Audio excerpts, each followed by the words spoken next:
দেখো ওই দূরে কত বক, ওই দেখো প্লেন চলে যাচ্ছে। সর্ষে ক্ষেতটা দেখাও একবার।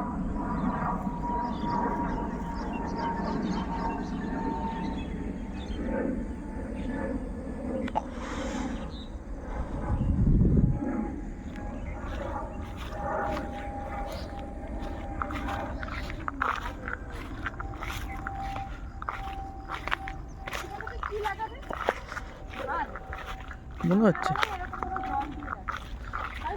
মনে হয়।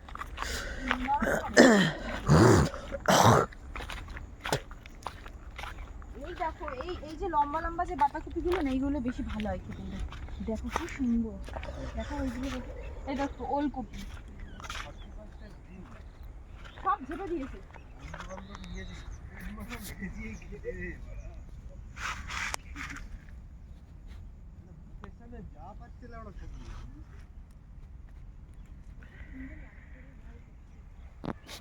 ওখান থেকে তো দু একটা বক ধরা যেত।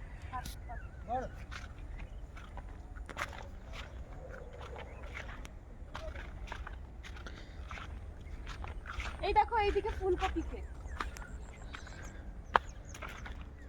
ছোট্ট ছোট্ট। এই যে একটা ফুলকপি হয়েছে, এই দেখো ওইদিকে ছিল বড় বড়। এই যে দেখো কি সুন্দর একটা ফুলকপি। দেখো ফুলকপিটা দেখো, মনে হচ্ছে নিয়ে নি। বাজারের গুলো কিনবো না, এইগুলোই নিয়ে যাবো।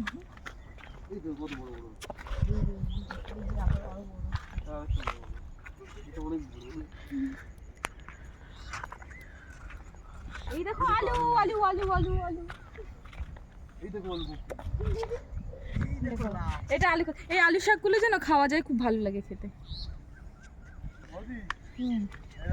এদিকে আবার ফুলকপি, ওইদিকে টমেটো। ওই টমেটো ক্ষেত থেকে আমরা এদিকে নিয়ে আসো। ওটা পালন শাক, ওই যে কত বড়। গতবার আমরা ওই টমেটো ক্ষেতটা থেকে এতটা পাকা টমেটো নিয়ে গেছিলাম। ওই যে লাউ গাছ। লাউ ক্ষেতটা নষ্ট হয়ে গেছে, মানে ফসল শেষ হয়ে গেছে, মানে আবার নতুন করে হবে।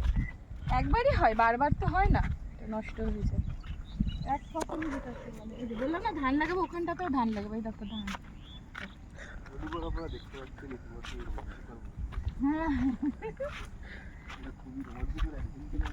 সঙ্গে আমার রয়েছে আমার হ্যান্ডসাম ভাই, আর ওদিকে রয়েছে আমার ভুড়িওয়ালা মোটা স্বামী, আর তার সামনে রয়েছে আমার কি খাদক ভাই দুদু মিয়া।